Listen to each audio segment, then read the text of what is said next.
आज इस इलाके की एक बहुत बड़ी और पुरानी मांग जो है उसको पूरा करने का काम शुरू हो गया है।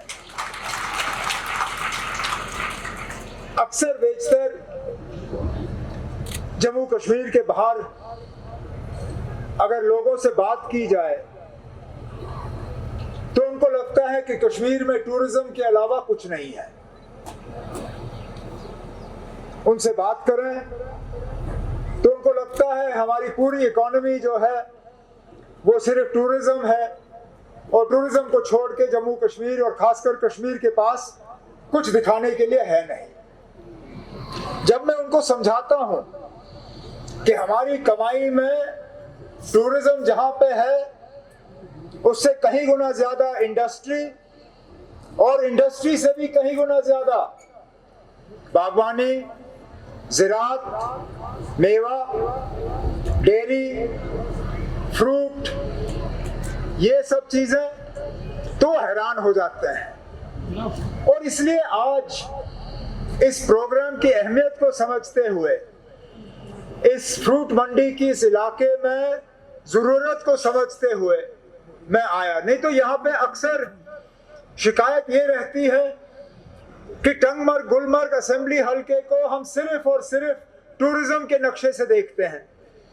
यहाँ सरकारी प्रोग्राम होते हैं तो गुलमर्ग में टूरिज्म के हवाले से टूरिज्म के अलावा कोई प्रोग्राम होता नहीं। आज जबकि ये फ्रूट और वेजिटेबल मंडी जिसकी आज संग बुनियाद रखी गई है, इस पे जावेद डार साहब मुझे कह रहे थे कि कम से कम 15-20 करोड़ जो है वो खर्च होंगे ताकि एक शानदार फ्रूट और वेजिटेबल मंडी जो है यहाँ लोगों के हवाले की जाएगी। इससे इलाके को कमाई का एक नया जरिया मिलेगा, इससे यहाँ की रूरल इकोनॉमी को एक बहुत बड़ा फायदा मिलेगा। यहाँ इससे पहले आपका जो फल उगता था, आपका जो मेवा उगता था, आपकी जो सब्जी की पैदावार होती थी, उसको बाजार तक पहुंचाने के लिए आपको दूर दराज के मंडियों तक उसको ले जाना पड़ता था। खरीदार आपको मिलते नहीं थे। अब इस मंडी के जरिए खरीदार यहीं पे आएंगे, खरीदार के जरिए आपको रेट भी ठीक ठाक मिलेंगे और आपका मेवा जो है, आपकी सब्जी जो है, उसकी क्वालिटी भी खरीदार तक पहुंचाने में, उसकी क्वालिटी में भी कोई खराबी नहीं आएगी। लेकिन इस फ्रूट मंडी के साथ साथ, इस सब्जी मंडी के साथ साथ मैं फारूक शाह साहब से कह रहा था इस सड़क को भी हमें ठीक करना होगा, क्योंकि इस मंडी तक आने जाने में अब ट्रक आना शुरू हो जाएंगे। बेशक 1.5-2 किलोमीटर का सड़क क्यों ना हो, लेकिन इसकी हमें चौड़ाई बढ़ानी पड़ेगी। इस सड़क का हमें हाल ठीक करना पड़ेगा ताकि यहाँ ट्रकों के आने से लोगों को किसी तरह की तकलीफ ना हो। फारूक शाह साहब ने, जावेद डार साहब ने तफसीलन, और खासकर फारूक शाह साहब ने तफसीलन आपको बताया कि पिछले 1.5-2 साल में हमने क्या क्या किया।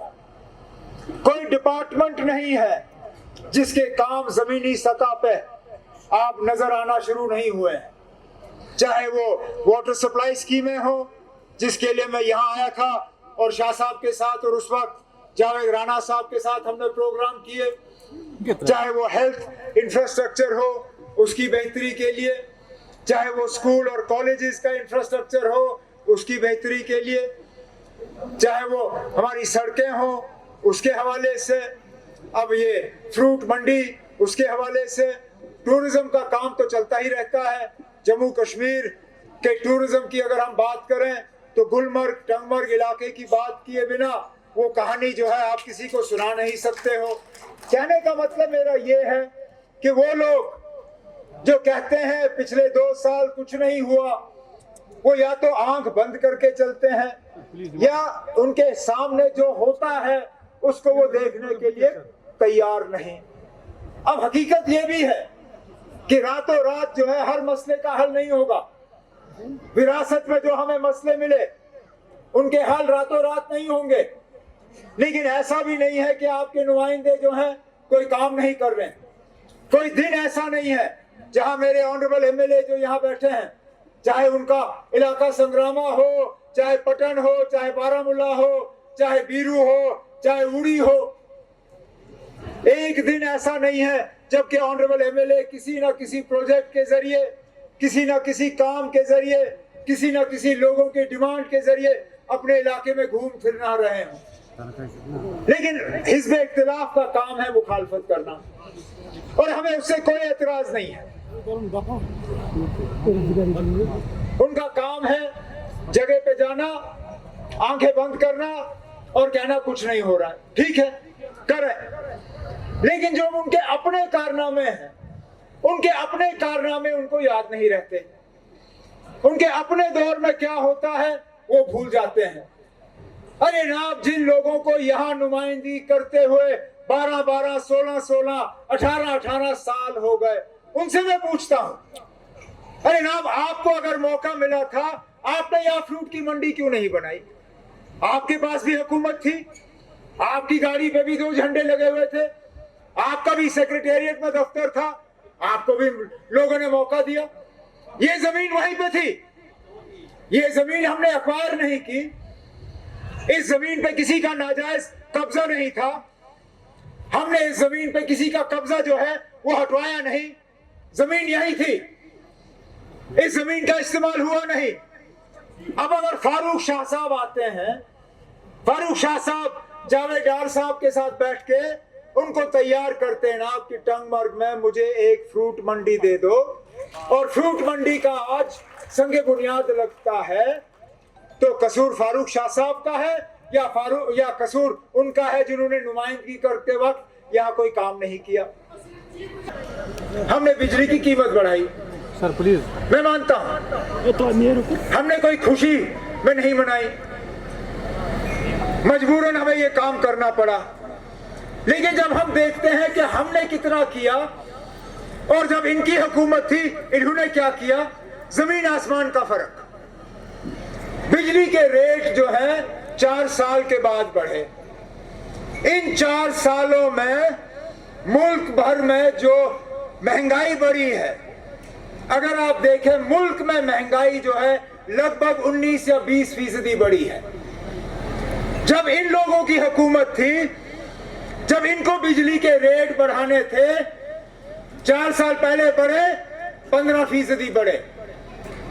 जब कलम दवात वाले थे बीजेपी के साथ, जिनकी गुनाहों का हम आज खमियाजा भुगत रहे हैं, आज जो ये शोर कर रहे हैं, जब महबूबा मुफ्ती साहिबा वजीर आला थी तब भी बिजली के रेट बढ़े। तब कितने बढ़े? 13.5 से 14% रेट बढ़े। उस वक्त 14% ज्यादा नहीं था, उस वक्त को खामोश क्यों रहे? उस वक्त तुमको नहीं लगा कि लोगों के साथ नाइंसाफी हो रही है? अरे ना, उसके मुकाबले हमने तब भी जितना बोझ हमारे ऊपर है उसका हमने बहुत कम हिस्सा आगे बढ़ाया। और मैं आपको यकीन दिलाता हूं, मेरी मुकम्मल कोशिश रहेगी कि इंशाअल्लाह इस हुकूमत के दौरान, इसके बाद हम बिजली की कीमत जो है और आगे नहीं बढ़ाएंगे, यही, इससे आगे नहीं। बाकी काम, लोगों को साफ पीने का पानी पहुंचाने का, बच्चों के स्कूल ठीक करने का, अस्पतालों में डॉक्टर पहुंचाने के, सड़कों पे तेल बिछाने का, फ्रूट की मंडी बनाने का, तरक्की के बाकी काम पंचायतों में इंशाअल्लाह, जैसे फारूक शाह साहब ने कहा, मैं उस बात को दोहराता हूं, जितने भी हमने लोगों के साथ वादे किए हैं इंशाअल्लाह अगले 3.25 सालों में वो तमाम वादे हम पूरे करके ही अपने आप को आपके सामने पेश करेंगे। और मैं यकीन से कहता हूं,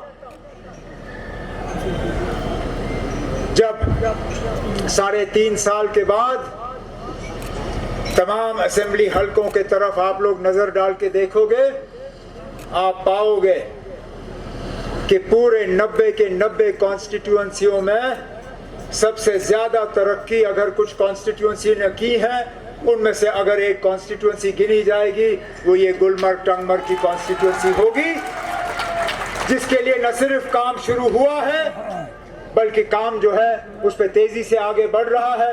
मैं अभी यहाँ स्टेज पे बैठ के नासिर से गिला कर रहा था, जो मुझे खुद लग रहा है हमें करना चाहिए था, और फारूक शाह साहब ने अपनी तकरीर में उसका जिक्र किया नहीं, लेकिन मैं खुद करता हूं। बड़े दिनों से मैं इस बात के लिए मतलब बेचैन हूं कि जो काम हमने पिछली हुकूमत में मिनी सेक्रेटेरिएट का टंगमर्ग में शुरू किया था उसको हम मुकम्मल कर नहीं पाए, और वो उन्हीं लोगों की बदौलत जो आज हमारे ऊपर उंगली उठाते हैं। उनसे मैं पूछता हूं, चलिए ना, अब आपने नया कुछ नहीं किया टंगमर्ग के लिए, जो कम से कम हमने काम शुरू किए थे उनको तो आप मुकम्मल करते, वो भी नहीं। लेकिन आज फारूक साहब मैं आपको यकीन दिलाता हूं कि इंशाल्लाह जल्दी इसी साल हम इस मिनी सेक्रेटेरिएट पे काम शुरू करके इसको मुकम्मल करके यहां टंगमर्ग के लोगों के हवाले करेंगे। लेकिन इस